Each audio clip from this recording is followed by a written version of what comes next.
Atsika rehetra manona ny fahasoavan'ny tompo Jesosy. Faly indray ny tenako mifankahita amintsika ato anatin'ity mivantana ity, izay resahako aminao araky ny hitanareo eo amin'ny lohahevitra titre izany. Mikasika an'iny resaka fandoroana moara faobe tany amin'ny faritra Menabe.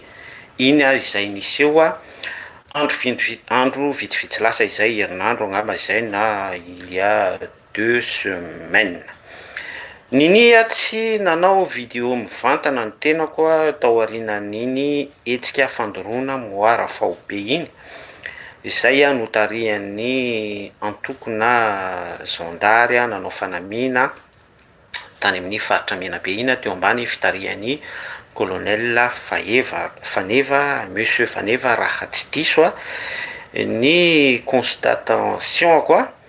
raha diso am'izay de ahitsy hoe tsy izy ary fonako amin'ny colonel Faneva ny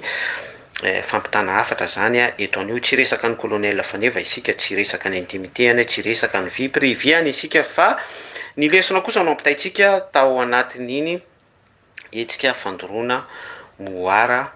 faobe izay niteraka réaction iny. Hoy aty hoe nini tsy niteny avy hatrany tsy nanao réaction, tsy nanao mivantana vao hoe vantany voaniseho zany ny hetsika iny, satria matetika ny olona misy an'ilay antsoina hoe réaction à chaud, zany hoe état-po par sentiment, par émotion zany. De izay zavatra izay mihitsy no somary zany ny alako na tonga tsy nanao mivantana avy hatrany raha vantany vao hoe nisy an'iny fandoroana moara faobe iny. Fa izao zany ny vanim-potoana hitako fa mety ampitana hafatra dia miroso am'izay isika ary manonona ny fiadanana amintsika rehetra. Hoy ateo araky ny efa sasiteny no entiko natao fampidirana. Inona ary ny azo ambara mikasika an'ity fandoroana moara faobe mivantana tany amin'ny faritra Menabe iny. Zao aloha no zavatra ampitaiko amintsika sy teneniko amintsika. Voalohany indrindra, important be ty zavatra holazaiko ity, ty hafatra ampitaiko ity. Responsable amin'ny ataontsika isika rehetra. Zay aloha de tsy azo iodivirana izay. Tsy azo ialana izay. Devoir de citoyenneté zany amin'ny andraikitra tandrify atsika tsiraray avy, amin'ny andraikitra raisitsika, amin'ny fahefana ampiasaitsika na olon-tsotra isika, na mpinotsotra, na mpitondra fiangonana, na général, na filoham-pirenena, na colonel, ninona fanamina anaovantsika, satria izy nanao fanamina nanao an'iny hetsika iny, dia hoy hoe responsable amin'ny ataontsika isika. De ao anatin'izay hoe responsable amin'ny ataontsika izay isika dia misy izany ny lalàna izay mandrefy atsika hoe tamin'ny nandraisantsika andraikitra sy nanaovantsika an'ilay asa. En tant que hoe manam-pahefana isika na olon-tsotra dia mifanitsy am'izay sy milahatra am'izay ihany koa ny fahefantsika mampiatra an'ilay andraikitra nondraisitsika. En tant que hoe olon-tsotra isika, amin'ny maha olon-tsotra atsika de hoe par rapport amin'ny lalàna inona no antony nandraisantsika an'ilay andraikitra sy nampiaratsika ny andraikitsika, ny fahefana, ny fanitsy tam'izay. Tiako tenena am'izay zany de hoe raha colonel ianao, raha olom-panjakana ianao, raha mpitondra fanjakana ianao, raha mpitondra fiangonana ianao,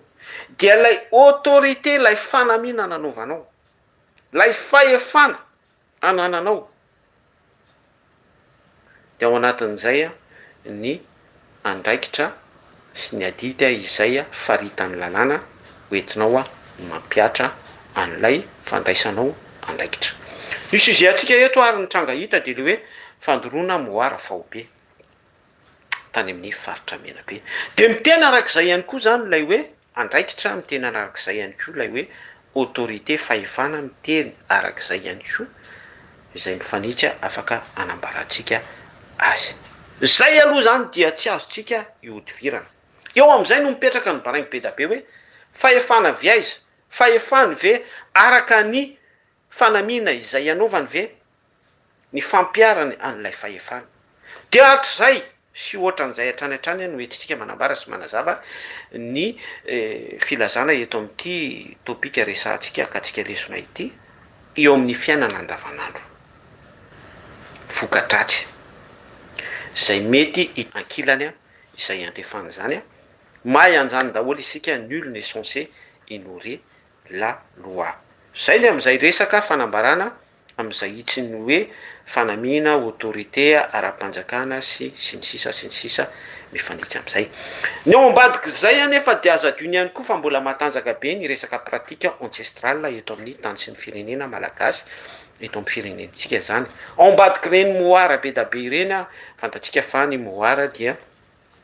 ao anatin'iny tandrokombo kely iny na tandroka hafa izany a dia misy karazan'ody be da be izay no mahatonga azy hoe moara dia ny skidy be da be am'izay le hoe adiclé am'izay mahaskidy azy zay a dia asesika ao daholo zany dikan'izay dia misy ody be da be ao anatin'iny moara iny zany hoe ambadiky lay ody anefa dia misy karaza-panompona isa-tsokajiny sy isa-karazany avy misy an'ilay pratikana rita ara-panahy am'izay tontolo ny sampy izay a mifangaro voraka be da be misy de iny no asesika ao anatin'ilay moara dikan'izay de misy koltora be da be misy endri-tsampy be da be endri-panompona be da be zany ao anatin'iny moara iny ao ambadiky zay anefa zany a le hoe isa-karazany zay sy fahasamihafana sy fifangarona be da be izay dikan'izay a dia izay mihitsy no voadoro ary misy mihitsy ny hoe dakadakana sy ny hoe tsy fantatro zay zavatra niseho nandritra ny fotoana nanaovana an'izay fandorona izay sy ny fandevonana an'ilay moara zany tam'ireo andihana notondroina fatahalo zato sur place fa ny resaka interprétation à partir an'ilay horonan-tsary izay voarayako sy ananako no anaovako an'izay fampita-kevitra izay dia hoy aho hoe eo izany de misy karaza-panompona be da be izay voaviravira sy voa itsakitsaka voadoro voalevona à partir an'ilay nylazaintsika teo hoe fahefana viaiza andraikitra viaiza sy ny sisa be da be tsy idiratsika zay andy zay nandoro mifanitsy am'le resantsika teo hoe responsable amy zavatra ataony a ny tsiraray raha ny tenako manokana no hoe andeha andoro moara sy andoro ladoany a hoe andrava tsangam-bato tsampy a sy ny zavatra ohatrohatran'izany a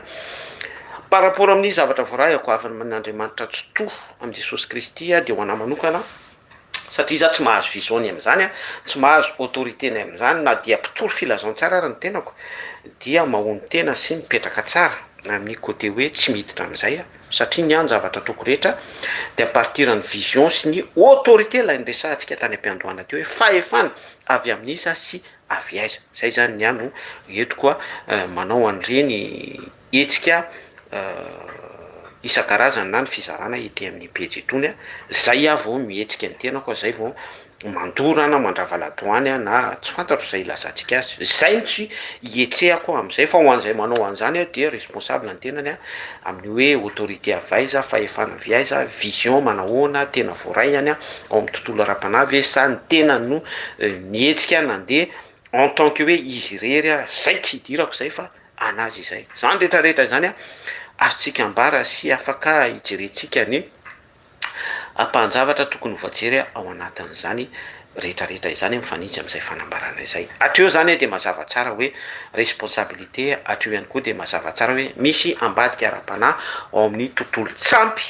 ao amin'ny tontolon'ny kultura tsampy any pratika ancestral izay a may voadotra dia izay zavatra izay zany misy valiny daholo a ary responsable amin'ny pratika sy ny fampiarana an'izay izay a nanao an'izay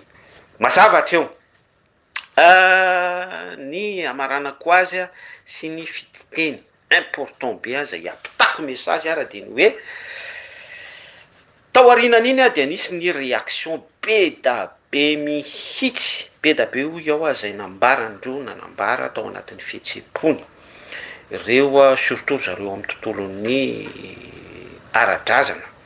ny manao ny pratika an'izany ety amin'ny tontolon'ny baiboly moa de mazava clair et net ny fanambaranany am'izay hoe tontolo tsampy ireo dadila ireo zanadrano a ireo mpamonjy ladoany sy ny sisa rehetrarehetra fa ny zavatra tena nanaitra anahy zany ny zavatra tena nanaitra anahy atao anatin'ity fampitana hafatra ity de le hoe avy hatrany a ny cible de ny baiboly ny fivavahana kristianina io zany no mahagaga anao hoe Pourquoi zany victimisena foana amin'ny zavatra tahaka ireny a ny kristianisme, ny zanak'Andriamanitra, ny biditra fiangonana. Zay zavatra izay a tiako ampitanavatra. Tsy hoe ny antom-pijoroka eto sy ny antom-pitenenako eto de ny amin'ny hoe miaro ny filazontsara na miaro an Jesosy Kristy na saro-piariny am'izay fa afatra ho any ampitaiko eto ary ao anaty esprit ouvert no entiko manambara an'le izy. Satria amiko a raha ny fahatsapako a ao anatin'ny tontolon'ny pratika ny soratra masina sy ny fiainana am'izay hoe ara-panahy fitarihan'ny fanamasina izay de Jesosy Kristy amiko aminay ihany koa mino fa be da be ndresy lahatra am'izay a tsy anjaranay ny miaro an Jesosy Kristy satria mantompo ny tompo sy mpanjaka ny mpanjaka azy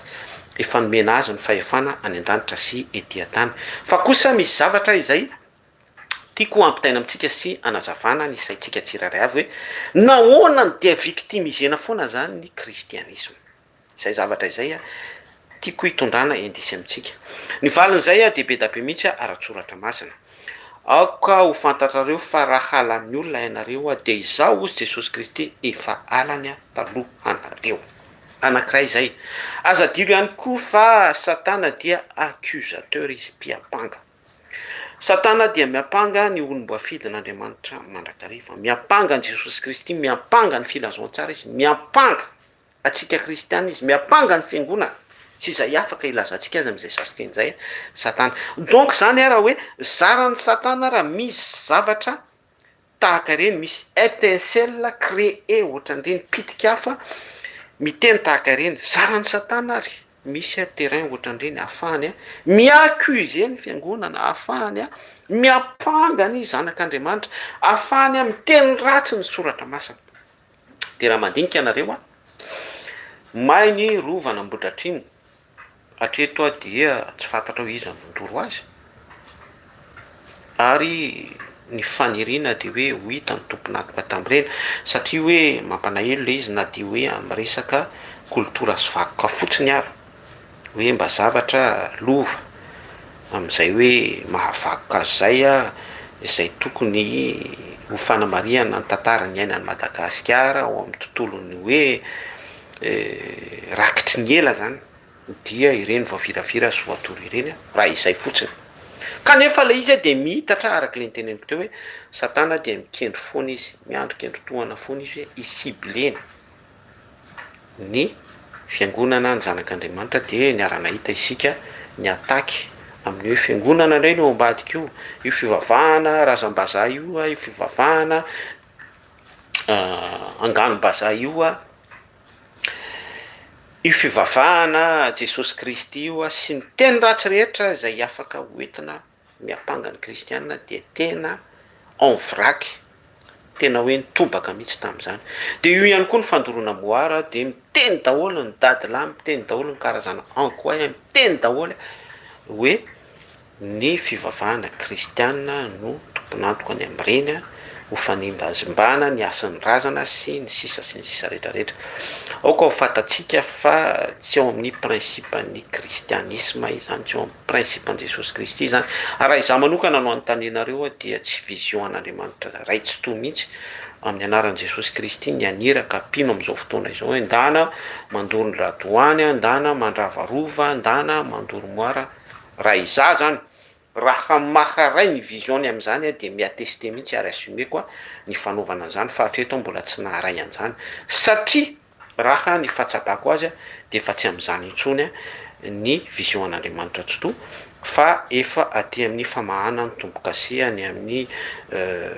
kotrokorana fito ny amin'ny 7 église ny amin'ny 7 âge ny amin'ny zavatra ohatrohatra zany resaka tombo-kase zany ara-panahy ny vision an'Andriamanitra ary zany no vavahany sy velabelariny amintsika. Donc zany tsy m'intéresser an'Andriamanitra ny zavatra ny tany sy ny hoe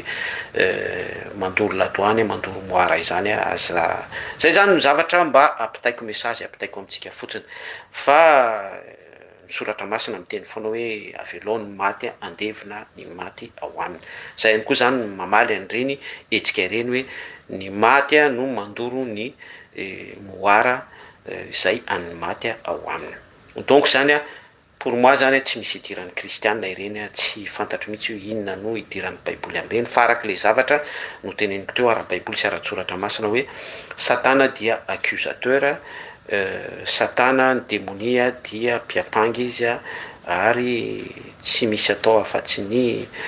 hiapanga ny olombofidin'andriamanitra mandrakariva izy anasiketa sy teny ratsy ny soratra masina izy dia prouvé zay zavatra izay ao anatiny isika de izay no antony reny teny ratsy be da be hoe isaky ny misy zavatra miseho eto amin'ny tany sy ny firenena de kristianina reny ao ambadika io fa efa voasoratra zany hoe aoka fantatrareo fa raha lany olona ianareo zany hoe isika zany ny soratra masina dia aoka fantatsika fa Jesosy Kristy efa alany talohany zao rehetrarehetra izao farany dia hoe ny fitondran-tenantsika kristiana zany manoloana an'ireny dia fahononantena mipetraka ao anatin'ny contexte ny hoe mahony tena isika vokatra ny fanahy contrôle de soi zay ihany Jehovah no miady atsika fa isika kosa mangina hatramin'izay za zany rassuré antsika fotsiny hoe ary zay foana ny herin'ny filazantsara sy ny herin'ny soratra masina ny hoe izay rehetra nitsangana nanohatra an'Andriamanitra dia adiny bataillany amin'Andriamanitra izay ny anjarantsika dia endre tahaka ny meranirana mora tahaka ny voromalala avelo ry zareo i-accuser zay amin'ny toetrany amin'izay maha accusateur azy izay mahataranaky ny menarana zay velao zareo andeha amin'izay fa isika dia endry tsara tahaka ny menarana mora tahaka ny voromalala Jehovah no miady ho atsika fa ny anjarantsika dia ny mangina an'Andriamanitra ny ady zay no amaranako ny teny sy amehezako ny fizarako hoe tsy ho tapitra io ambara-patonga ny fempotoana ny contexte amatorana ny satana mandalo arifotoana ary orenan'izay de efa hanandray satana dia miditra amin'ny ara-magedona isika ny aty farany dia atsipy any amin'ny fariny rehetra afo miaramila sy satana sy ny fonongony miaraka amin'ny royaume satria izay no efa filany izay no efa toe-pony efa nitondra fanazavana sy fampianarana any amin'izany isika tsotsotra teto dia amin'izay vanim-potoana izay dia any vo fafanany ranomasy rehetra tsy misy intsony ny tomany sy ny fanaitainana ny zanak'ondry miaramandry amin'ny lioana sy ny léoparde dia Jerosalema vaovao zay raha fitipitinina tsotra ny filazantsara fiainy zany rehetrarehetra izany ny fanambarantsika teto anisan'ny fandoroana moara fao be zay pratika nataony colonel Faneva sy ny miaramila antokony izay teo ambany fiadidiny tsindriko hoe izy sa tsy izy ialako tsiny raha tsy izy fa raha ny fahitako azy dia izy no nanao an'izay pratika zay tany amin'ny faritry menabe responsable ny tsiraray amin'ny fandraisany andraikitra sy ny fandraisany fahefana ny fanaovany an'ireny pratika ireny de mipetraka zany fanontaniana amin'izay hoe responsable ny tsiraray zay responsable izy tenany veny nanao an'le izy fahefana avy amin'izy nanaovany an'le izy ny tao ambadiky reny avy amin'Andriamanitra tsy tovy sa tsy avy amin'Andriamanitra tsy to no lazaintsika teo anefa fa araky ny pratika ny filazantsara sy ny expérience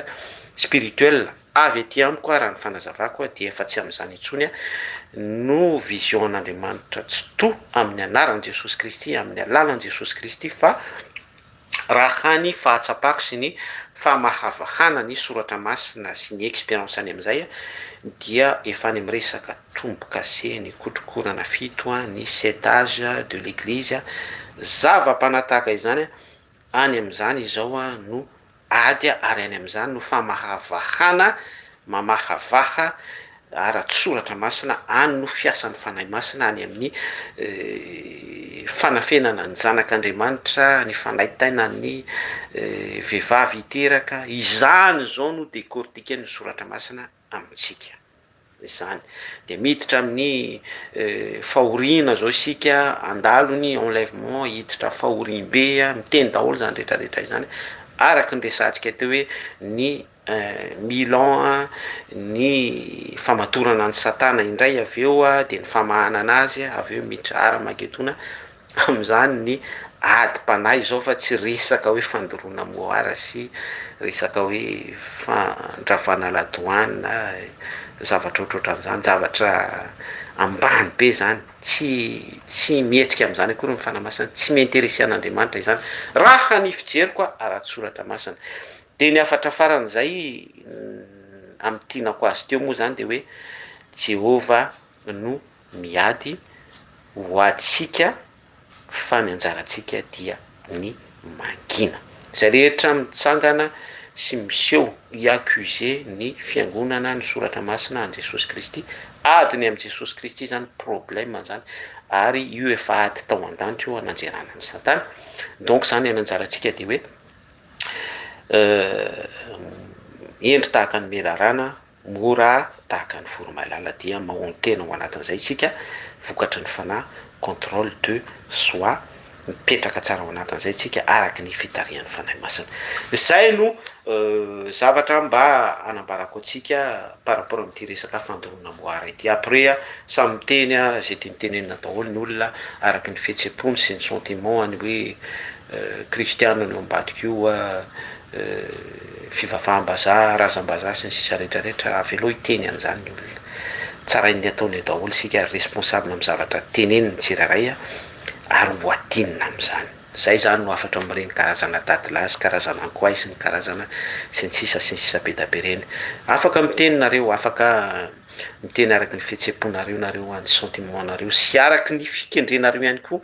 araky ny tombontsoa tianareo atongavana, satria samy amin'ny tombontsoany daholo zay le hoe de nature humaine. Fa isika kosa mazanak'Andriamanitra tsy toatsika amin'ny anaran'i Jesosy Kristy de mandeha amin'ny tondrozotra ny filazantsara foana isika sy ny fahononan-tena am'izay filazantsara izay. Mankasitraka atsika rehetra ny eno hatramin'ny farany, tianao Jesosy, zay mikasika an'iny resaka fandoroana moara iny de mba niteny kely zany no entiko fizarana sy famoaboasa teny sy ataoko ihany koa hoe filazana zay tokony ho nolazaina ny fanitsy tamin'iny hetsika fandoroana moara faobe tany amin'ny faritry mena be iny. Tianao Jesosy mirary soa atsika rehetra veloma.